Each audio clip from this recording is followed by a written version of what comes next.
রতনদার সঙ্গে যতটুকু সাহচর্য, বিভূম এখানে থাকা এবং রতনদাকে একটু চেনা, আমার একরকম চোখ, রতনদার একরকম চোখ। আমি বলবো, এত কিছুই বলবো না। রতনদার সম্বন্ধে যা বলার এবার তোমরা পড়াশোনা করবে, তোমরা আমার কাছে শোনার কিছু নেই।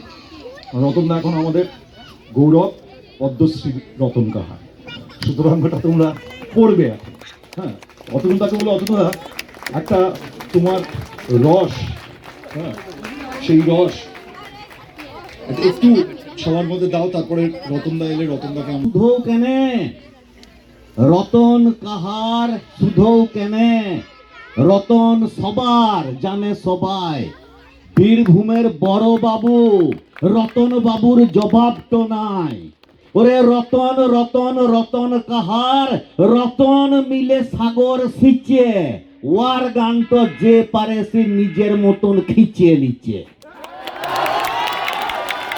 জয় জয় জয় রতন কাহার, তোমার গানে সাজাই বাহার। জয় জয় জয় রতন কাহার, তোমার গানে সাজাই বাহার। ভালো থেকো, সুখে থেকো, স্টেজে এসো রতন কাহার।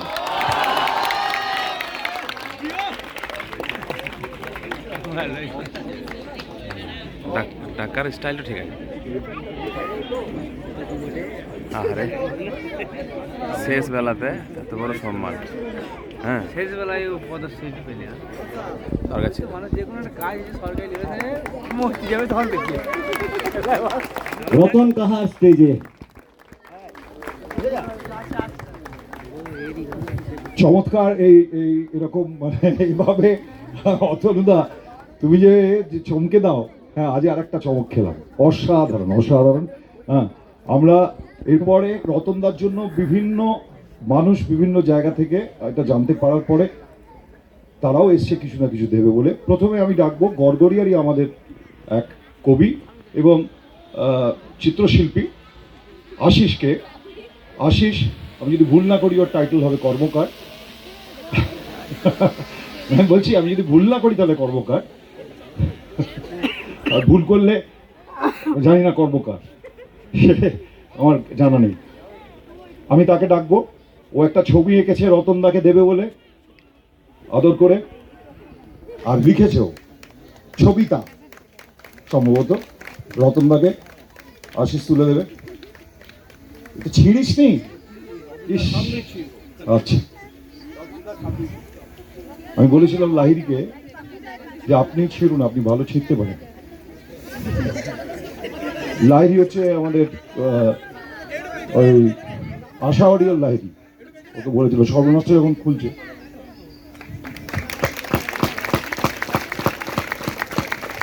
আমি একটু বলবো আশিসকে, আশিস যদি এটা একটু পড়ে শোনায় কি লিখেছে। রতনদা, রতনদা কিসের রতন, কার রতন সে আমি বলবো না। আপনাদের রতন, আমাদের রতন। রতন রতন যতন করে নাম ডেকেছি রতন। রতন কাহার, আমার রতন। রতন কাহার, আপনার রতন। রতন কাহার, আপনি রতন, সবার রতন। প্রথমত বলি, রত্ন রতন কাহার। প্রতিভা কখনো থাকে না তো ছায় চাপা, বদলায় শুধু হাওয়ার গতিপথ। মানুষ দেবতা ঝড়ের অন্তরালে, ছুটিয়ে চলেছে বিধাতা বিজয় রথ। এতদিন যার করেনি কো খোঁজ কেউ, সে আজ পদ্মশ্রীতে সম্মানিত। লম্বা চুলে গুঁজে দিয়ে গেঁদা ফুল, বড়লোক বিটি গীতিকার প্রমাণিত। অতনু তনুর সত্য সমর জয়ে, গর্বে ফুলেছে বীরভূমবাসী বুক। রতন কাহার, কাহার রত্ন, বলে বীরের ভূমিতে দাঁড়িয়ে আগন্তুক। গোপন কান্না দারিদ্রতার মাঝে, মিথ্যা যতই বুনুক মায়ার জাল, সতের পাল্লা চিরকাল থেকে ভারী, জয়ের মুকুট পরাবেই কালাকাল। সজনেই নৌকা। তো এত বড় তনু নিয়ে অতনুদা আসেন, তবুও তিনি অতনু। তো সুন্দর কথা অতনুদা একটা বলেছিলেন যে আমি না করলে কি হবে, আরে কেউ না কেউ আসতো, এটা পাওয়ারই ছিল। সত্যি অতনুদা আপনি আমাদের গর্ব। রতনদা আপনি গর্ব, আর শিলাজিৎদাকে আমি বলবো না। শিলাজিৎদা আমার অন্তরের, আমার দাদা, আমার প্রাণের, আমার কম বলে অনেক কম বলা হবে, বেশি কিছু বলবো না, আপনারাই বলবেন। জয় গুরু।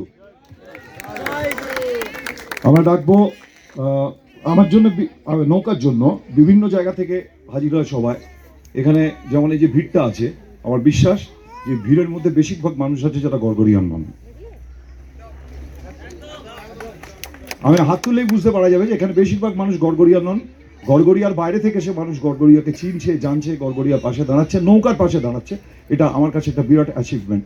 ঠিক তেমনি কাটোয়া কালনা থেকে আসে একটা ছেলে, নিজেকে হিমু ভাবে কিনা জানি না, হলদে পাঞ্জাবি পরে ঘোরাফেরা করে, আর মাঝে মধ্যে কিছু প্রপোজাল দেয়, আর দেওয়ার পরেই পক পক করে 2-4টে করে ভয়েস মেল পাঠায়।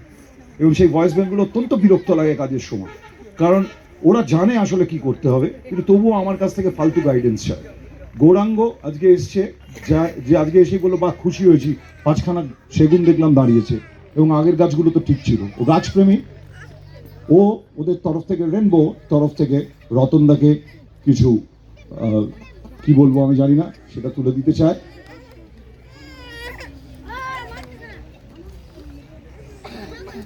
রতনদার সামনে আছে।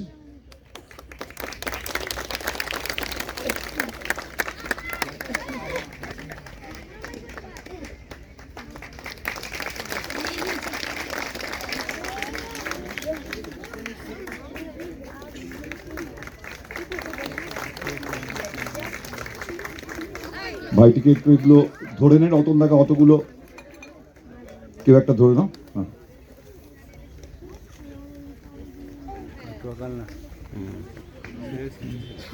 হ্যাঁ তাছাড়া আবার কি হ্যাঁ, কারা বসবে? সামনে যারা আছে, হ্যাঁ সামনে যারা ব্যারিকেডের মধ্যে আছে প্লিজ তারা বসবে। Right, very very well said. এটা তোমাদের বোঝা উচিত ছিল। আর তোমরা যারা না ওই ক্যামেরাটা ধরেই আছো হাত তুলে, তোমাদেরকে বলি তোমার কাছ থেকে দাঁড়াও। এরপরে আমাদের আজকের এই লপকুরের এত বড় জায়গাটাকে যারা তাদের সাংঘাতিক মুন্সিয়ানা ছবির পর ছবি এঁকে ভর্তি করেছেন এবং গোটা জিনিসটা ডিরেক্ট করেছেন, সেই টিমটা আরশি ফাউন্ডেশন। তারাও বিভিন্ন প্রান্ত থেকে, তারা প্রায় 23 জন শিল্পী, পেন্টার, স্কাল্পটার, তারা এসেছিল জায়গাটাকে সাজাতে। তারা তাদের মতো করে, মনের মতো করে, এবং তার সঙ্গে নৌকার বাচ্চাদের সাথে একটা কারখানা করে এই জায়গাটাকে সাজিয়েছে তারা। এবং অফকোর্স রতনদা এসছে, তাদের তরফ থেকে রতনদাকে সম্মান জানানোর জন্য আমি বলবো সুমিতদাকে,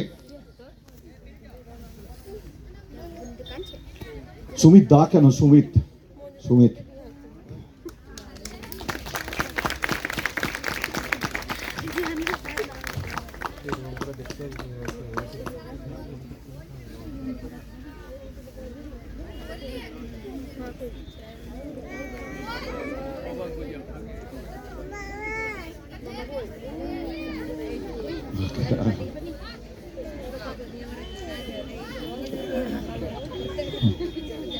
উত্তরীয় পড়াবে সুমিত। বিবেক কোথায় আছো? বিবেক কি দূর থেকে দেখতে পাচ্ছ? তুমি ঠাকুর সাজাতে সাজাতে বিবেক হাত দেখাচ্ছে। ওকে ওকে, বিবেক আমাদের মূর্তি করছে গত 2 বছর ধরে। আমাদের মূর্তিটা আমরা একটু অন্যভাবে ভাবি। আমরা সবাই কালো, আমাদের সরস্বতীও খুব কালো এবং সরস্বতী বাঁ হাতি। তো সেই বাঁ হাতি মূর্তি তৈরি হচ্ছে, প্রায় 5-6 দিন ধরে তৈরি করছে আমাদের শিল্পী। বিবেকও এসছে মালদা থেকে। আমাদের নৌকার তরফ থেকে আমাদের ছোট্ট একটা উপহার, সেটা তুলে দেবে কে কে তুলে দেবে? না, আমাদের ম্যানেজার বাবু কই? ম্যানেজার বাবু এই যে সোনাদা, সনাতন মণ্ডল। হ্যাঁ আচ্ছা, সেটা তুই পড়াবি। হ্যাঁ হ্যাঁ, ও ঠিক করে। সোনার সবে মাত্র কিডনি স্টোন অপারেশন হয়েছে, কিন্তু তা সত্ত্বেও সোনাদা আমাদের খেয়াল রাখছে, কন্টিনিউয়াস খাওয়া দাওয়া কোথায় কি হচ্ছে না হচ্ছে সেটার জন্য।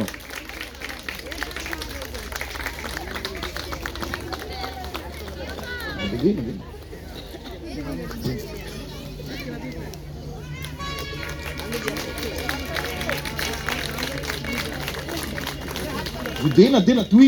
আমি তো রতনদাকে আমি প্রেম দিই, খুব অল্প পুরুষের ভাগ্যে সেটা জোটে। আর এটা আছে, সেটা পড়িয়ে দেবে।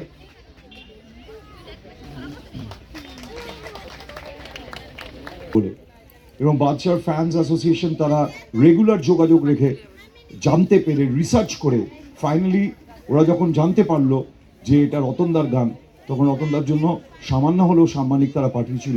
সেটা ওনাদের কাছে হয়তো সামান্য, কিন্তু আমাদের কাছে একটা বিরাট প্রাপ্তি। মুম্বাইয়ের একজন শিল্পী, যে একটা মেইন স্ট্রিম পপুলার একটা মানুষ, সেই রতনদার মতো মানুষকে চিহ্নিত করেছে। হ্যাঁ, 5 লাখ টাকা ও রতনদাকে পাঠিয়েছিল জাস্ট লিরিক্স অ্যান্ড কম্পোজিটের জন্য। এবং এখনো পর্যন্ত একটা বাংলা গান লিখে কোন লিরিসিস্ট এই অর্থটা পেয়েছেন বলে আমার জানা নেই। আমরা লিরিক লিখে 10,000 15,000 টাকা পাই, তাও বহু লড়াই করার পরে। পুলক বন্দ্যোপাধ্যায় 500 টাকা পেমেন্ট পেতেন, আমি দেখেছি। পুলক বন্দ্যোপাধ্যায়। এনিওয়ে, আর কোনো কথা নয়, তোমরা সবাই আছো, রতনদা আছে, ফকিরা আছে। হ্যাঁ, রতনদা তুমি গানটা কোন স্কেলে গাইবে বলো খালি। আর তো রতনদাকে আমি বলেছি, রতনদা দেরি হয়েছে, রতনদা এখন বীরভূম গণনাট্যর সঙ্গে আর একটা সম্বর্ধনা অনুষ্ঠানের জন্য যাবেন। ন্যাচারালি জীবন অনেক ব্যস্ত হয়ে গেছে আরো। তো রতনদাকে বলেছিলাম